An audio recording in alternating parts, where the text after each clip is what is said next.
आप जो भी बेहतरीन पियानिस्ट को देखते हैं जो कि बहुत बढ़िया दोनों हाथों से प्ले करते हैं, वो अपनी लर्निंग्स में एंड प्रैक्टिस में कुछ ऐसे लेसन्स को इन्वॉल्व करते हैं जिसकी वजह से वो वहाँ तक पहुँचे हैं। और अगर आप भी उन लेसन्स को जान ले तो आप भी वहाँ तक पहुँच सकते हैं। तो वीडियो में एंड तक जरूर आइएगा। Let's drift into music.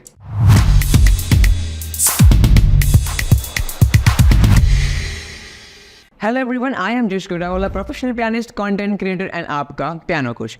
Right, so अब उन कौन से लेसन्स को हमें फॉलो करना है उसकी बात करते हैं। ठीक है, बिना किसी टाइम पास के हम वीडियो पे ऑन स्ट्रेट पॉइंट बात करेंगे, सीधा स्ट्रेट फॉरवर्ड आपसे बात करूंगा। देखो, कुछ 2-3 चीज़ें होती हैं, 3 स्टेप्स होते हैं जो कि आपको फॉलो करने होते हैं वाइल आप प्लेइंग फ्लुएंटली विद 2 हैंड्स। ठीक है, और इन 3 स्टेप्स को हर एक पियानिस्ट फॉलो करता है, तब जाके वो एफर्टलेसली अपने सॉन्ग्स को प्ले करते हैं। ठीक है, कभी कभी आपने एक आध सॉन्ग एक दोनों हाथों से प्ले कर लिया, दैट इज़ नॉट इनफ। हमें सारे सॉन्ग्स जो भी हमें प्ले करना है, हमें एफर्टलेसली प्ले करना है ताकि हम एंजॉय कर सकें। अगर पियानो एकदम फोकस करके प्ले कर भी लेंगे लेकिन मज़ा नहीं आएगा खुद प्ले करने में, तो उसको कोई मतलब नहीं रहेगा। इसीलिए एफर्टलेस बनाना हमारा मेन गोल होगा आज के वीडियो का। राइट, इसके लिए सबसे पहला स्टेप है play same notes with different fingers. ठीक है, दोनों हाथों में सेम नोट्स प्ले करेंगे लेकिन with a different finger positions. ठीक है, फॉर एग्जांपल अगर हम यहाँ पे कर रहे हैं, अब ये सेम चीज़ को लेफ्ट हैंड से प्ले करने के लिए ऑब्वियसली हमें 2 अलग अलग नोट्स लगेंगे, क्योंकि आप ऐसे तो कर नहीं सकते, ऐसे तो कर नहीं पाओगे। राइट, तो हमें सेम नोट्स प्ले करने लेकिन डिफरेंट फिंगर पोजिशंस के साथ। इससे क्या होगा कि हमारे दोनों हाथों में जब अलग अलग फिंगर्स चल रही होगी, मतलब यहाँ पे अगर 1 चल रहा है तो यहाँ पे 5 चलेगी, तो ये अलग अलग फिंगर्स जब साथ में चलेगी तो वो कोऑर्डिनेशन ब्रेन थोड़ा सा कंफ्यूज होगा कि अब मैं यहाँ पे देखूँ, यहाँ पे देखो। तो ये जो प्रैक्टिस होगी that will make your 2 hands coordination more effortless और आप और अच्छे से पियानो प्ले करना सीख पाएंगे। ठीक है, so what you need to do is first step in the first step, मतलब पहले जो स्टेप मैंने बताया उसके अंदर भी सब पार्ट में जो फर्स्ट स्टेप होगा that will be playing scales with both of your hands. ठीक है, it's as simple as possible, कोई ज़्यादा रॉकेट साइंस नहीं है। जो स्केल्स हम लेफ्ट हैंड से करते हैं, जो स्केल्स हम राइट हैंड से करते हैं, अब उनको दोनों को साथ में करना है। ठीक है, और स्केल्स कैसे करने वो मैंने ऑलरेडी एक वीडियो में सिखाया, तो उसका वीडियो आप हमारे चैनल पे जाकर चेकआउट कर सकते हैं। राइट, सो क्या करना है, दोनों तो स्केल प्ले करने हैं। अब दोनों हाथों की ऑब्वियसली फिंगर पोजिशंस डिफरेंट होगी, और वो फिंगर पोजिशंस मैंने वो वाले वीडियो में समझाया कि आपको कौन सी फिंगर पोजिशंस यूज़ करनी है दोनों हाथों में। ठीक है, सो प्ले लाइक दिस।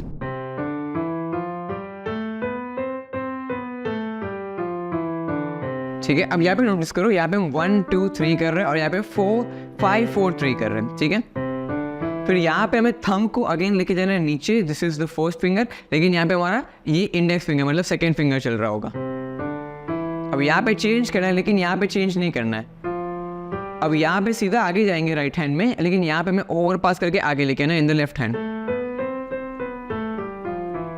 ठीक है, और जब आप सेम नोट्स को अलग अलग फिंगर पोजिशन से करते इस तरीके से तो आपकी फ्लुएंसी डेवलप होती है। अब इसमें आपको स्केल एक के बाद एक प्रैक्टिस नहीं करना, मतलब सी शार्प डी शार्प ऐसे प्रैक्टिस नहीं करना है। उसका एक सिंपल सा मैं आपको एक सीक्वेंस बताता हूँ जो कि आप फॉलो कर सकते हैं। आप ज़्यादा दिमाग इसमें मत लगाइएगा कि ये सीक्वेंस ऐसे क्यों प्ले करना है, मैं अपने हिसाब से क्यों सिलेक्ट नहीं कर सकते हूँ। It's just practice. ठीक है, थोड़ा बहुत अगर आप मेरे ऊपर छोड़ते हो तो मैं जैसा आपको बता रहा हूँ इस लेसन में वैसे आप करोगे तो आपको बेनिफिट ही होने वाला है। ठीक है, और ये सीक्वेंस इसलिए बनाया, मैं आपको रीज़न भी बताता हूँ, ताकि आप एक स्केल से दूसरे स्केल पे जाने के लिए शिफ्ट करें। अगर सी से डी पे जाना होगा तो it's not a big challenge, लेकिन सी से जी या सी से ए पे जाना होगा that becomes a big challenge। इसीलिए आपको सीक्वेंस कौन सा फॉलो करना है ये आपको स्क्रीन पे दिख रहा होगा। ठीक है, ये सीक्वेंस 1 2 3 4 के सीक्वेंस में आपको सारे स्केल्स को प्रैक्टिस करना है। ठीक है, एक बार मैं प्ले करके बताता हूँ, आप देखिए।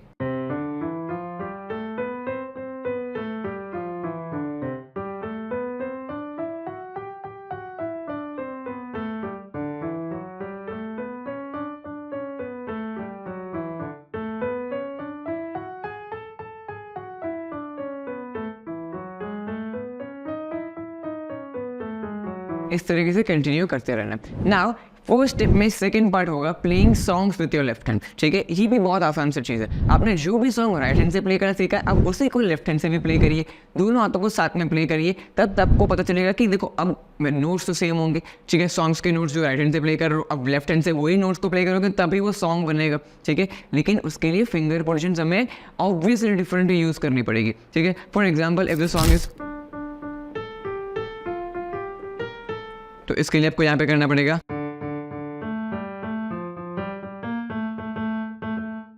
अब दोनों हाथों को साथ में करिए,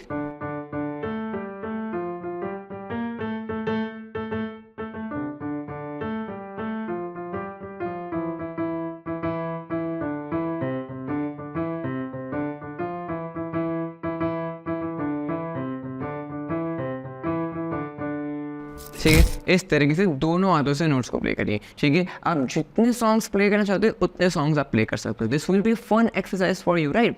तो जितने सॉन्ग्स आप प्ले कर सकते हो उतने करिए। So the first step is play scales with both of your hands, and second step first में ही होगा play songs with both of your hands. Now comes the actual second step of the video. The second step is play different notes with both of your hands. अब तक हमने same notes किए different finger positions के साथ, लेकिन अब हम different notes करेंगे, ठीक है। अब कैसे करना है देखो, एक सिंपल सा एक्सरसाइज में बताता हूँ आपको। आपके कीबोर्ड में सबसे लास्ट की होगा सी, ठीक है।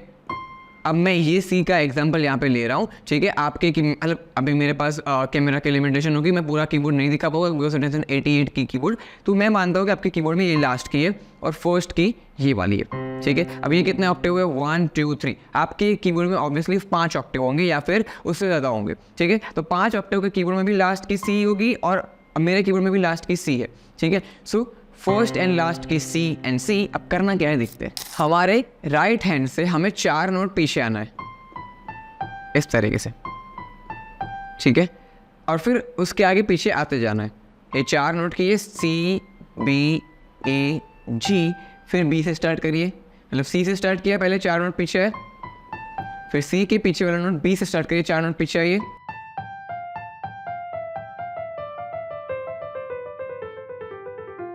इस तरीके से पीछे आते रहना है।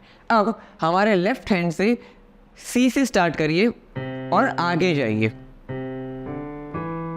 यहाँ पे फिंगर पोजीशन सेम होगी लेकिन नोट्स हमारे डिफरेंट होंगे, और यहाँ पे आपको दोनों हाथों में अलग अलग चीज़ें प्ले करनी होगी, तो अलग अलग डायरेक्शन में जाना होगा, इसलिए थोड़ा सा यहाँ पे कंफ्यूजिंग होगा।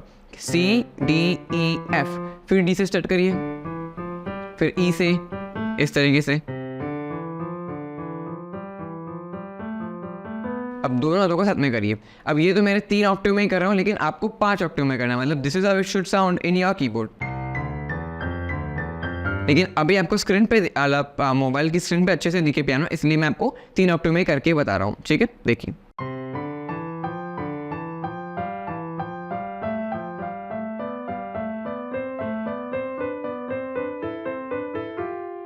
यहाँ पे आपका एंड होना चाहिए, ठीक है। एफ शार्प नोट के नीचे एफ और जी पे आपके दोनों हाथ एंड होने चाहिए, इस तरीके से एंड होना चाहिए। एंड जब एंड हो जाए अब फिर से रिवर्स जाना है, इस तरीके से, इस तरीके से, फिर एक एक नोट आगे। अब यहाँ पे आगे जाइए और यहाँ पे पीछे जाइए, ठीक है। देखो ध्यान से देखिएगा पूरी एक्सरसाइज।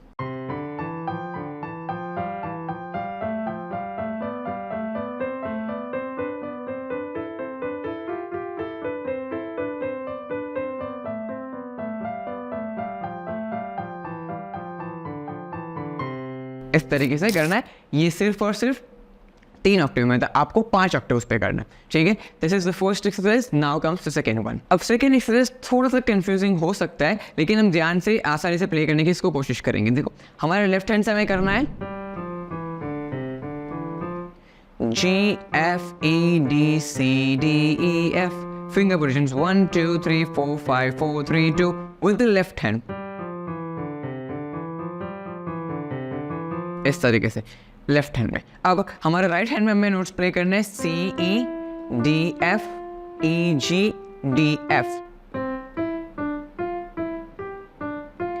और फिंगर पोजीशंस 1 3 2 4 3 5 2 4, इस तरीके से। अब जो लेफ्ट हैंड में हमने किया था, अब इसमें एक एक नोट आगे बढ़ना है। पहले जी से स्टार्ट किया, फिर ए से स्टार्ट करेंगे, फिर बी से, फिर सी से, इस तरीके से आगे बढ़ते जाएंगे। और हमारे राइट हैंड में भी जो चीजें प्ले की उसमें भी आगे बढ़ते जाएंगे। पहले सी से शुरू किया था, अब डी से करेंगे। Now you need to put it together, and this is how it should sound.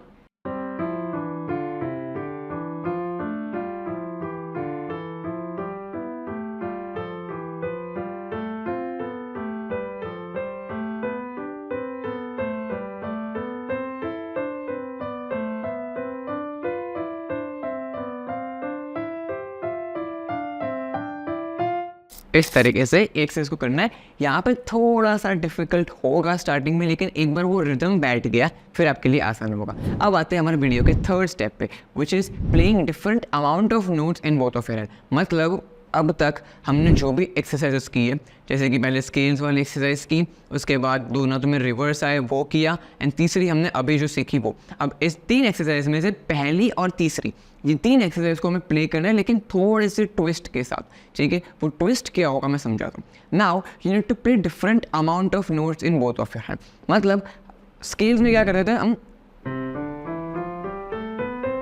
यहाँ पे लेफ्ट में एक नोट तो राइट में भी एक नोट, मतलब लेफ्ट में एक राइट में एक, और फिर आगे बढ़ते गए दोनों तो में एक एक नोट प्ले कर रहे थे, ठीक है। यहाँ पर भी 8 थे, यहाँ पर भी 8 थे, ठीक है। अब हम क्या करेंगे, अब हम यहाँ पर 2 नोट्स को प्ले करेंगे, मतलब सी डी करेंगे, तब जाके हम यहाँ पे सिर्फ और सिर्फ सी प्ले करेंगे। So this will B 2 notes. ये कितने हुए, 8 नोट्स हुए। अब ये 8 नोट्स पे हमें लेफ्ट हैंड में सिर्फ और सिर्फ 4 नोट्स प्ले करने। So this is how it will go 1 2, फिर 3 जब नोट आया, क्योंकि 2 कंप्लीट कर लिए तो अब 2 के बाद 1 नोट प्ले करना है हमें।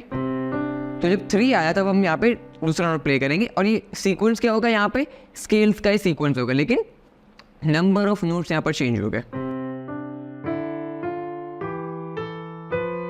देखा, यहाँ पे मैंने 8 नोट्स कर लिए, यहाँ पे मैं सिर्फ F तक पहुंचा,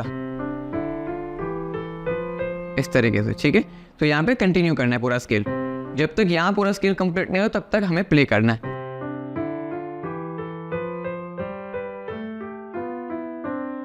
ठीक है, यहाँ पे ओवरलैपिंग हो गया, तो हम क्या कर सकते हैं, एक ऑक्टेव छोड़ देंगे यहाँ पे,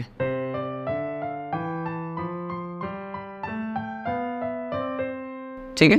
एंड देन अलग अलग स्किल से प्रैक्टिस करना है इसको। अब इसी एक्सरसाइज को आप थर्ड वाली एक्सरसाइज में भी अप्लाई कर सकते हैं।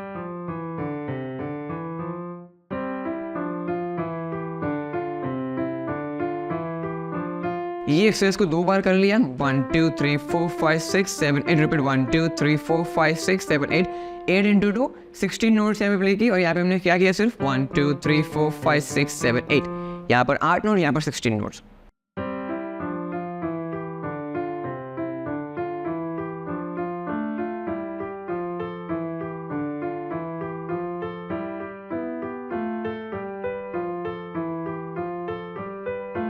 इस तरीके से पूरा करना है। अब ये तो था एक पार्ट जहाँ पे हमने राइट में 2 नोट्स प्ले किए और लेफ्ट में सिर्फ 1 नोट प्ले किया, ठीक है।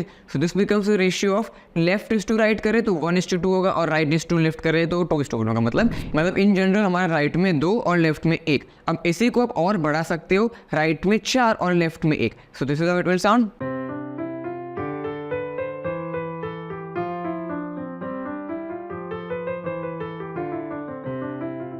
इस तरीके से पूरा करते रहना है। अब यहाँ पे 2 और 1, 4 और 1, फिर उसको उल्टा भी कर सकते हैं, यहाँ पे लेफ्ट में 2 करेंगे, राइट में 1 करेंगे। So this is how it will go.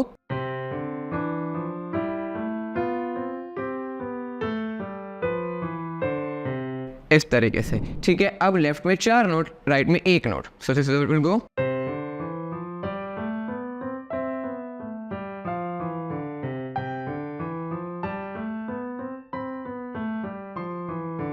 इस तरीके से, ठीक है। तो ये 3 एक्सरसाइज को आप करिए, 3 स्टेप्स को फॉलो करिए, एंड आप देखेंगे कि अपने अपने लेफ्ट हैंड राइट हैंड के कोऑर्डिनेशन में पियानो प्ले करने में एक फ्लुएंसी डेवलप की है। अब यहाँ पर अगर आप इसी टॉपिक को और भी डिटेल में सीखना चाहते हो, जहाँ पे हम left hand and right hand के कोऑर्डिनेशन के साथ साथ आर्पेजियोस भी सीखेंगे, ठीक है। क्योंकि left hand coordination and right hand coordination के बाद आता है आर्पेजियोस प्लेइंग, जहाँ पे आप अपने मनपसंद सॉन्ग पे आर्पेजियो पैटर्न्स प्ले करते हैं, इस तरह की।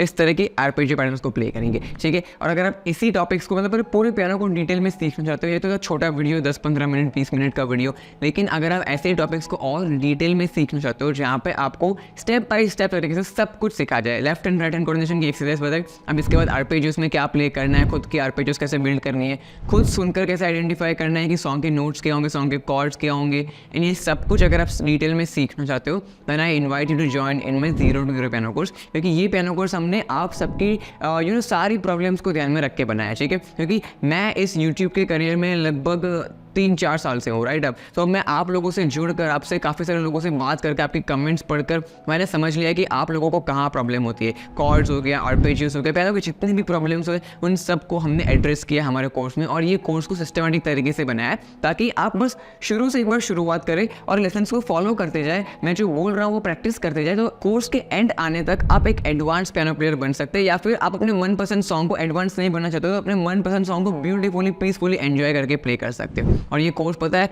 जब आप ऑफलाइन क्लासेस में सीखते हो, 6 महीने अगर आप सिर्फ 6 महीने सीखेंगे तो एवरेज 1500-2000 की फीस आपको मंथली पे करनी पड़ेगी, which will cost you somewhere around 10,000 to 15,000 rupees, right, even 20,000 rupees if you go for more detail piano classes. लेकिन हमारे इस कोर्स में एनरोल करने में आपको सिर्फ 2,000 रुपीज़ पे करने for a lifetime of access. ये 14 घंटे का जो कंटेंट बनाया है हमने, जहाँ मैं सब कुछ डिटेल में सिखाऊंगा ऐसे ही वीडियोस की मदद से, उसको आप लाइफ टाइम एक्सेस कर सकते हो एट 2,000 रुपीज़। प्लस इसके साथ आते हैं 6 लाइव सेशंस, मतलब कि 6 Q&A लाइव सेशंस में हम क्या करेंगे, आपको कोर्स को देखने के बाद कोई भी डाउट आता है तो आप डायरेक्टली लाइव क्लास को ज्वाइन कर सकते हैं जूम मीटिंग के थ्रू, और आपके सवाल को डायरेक्टली मुझसे पूछ सकते हैं। मैं खुद आपके सवालों के जवाब दूंगा और आपको प्रोग्रेस करने में हेल्प करूंगा। प्लस आती है 250 पेजेस की ई बुक, ताकि ये लेसन्स जो मैं सिखा रहा हूँ उन सबकी नोटेशन फाइल, उन सबकी PDF फॉर्मेट में आपको सब कुछ मिल जाएगा उस ई बुक में। और आता है 14 days no question asked refund policy, मतलब ये रिस्क फ्री इन्वेस्टमेंट बना दिया। तो सोचिए पियानो सीखने का इससे बेटर ऑप्शन और इससे बेस्ट अपॉर्चुनिटी आपके पास क्या होगी।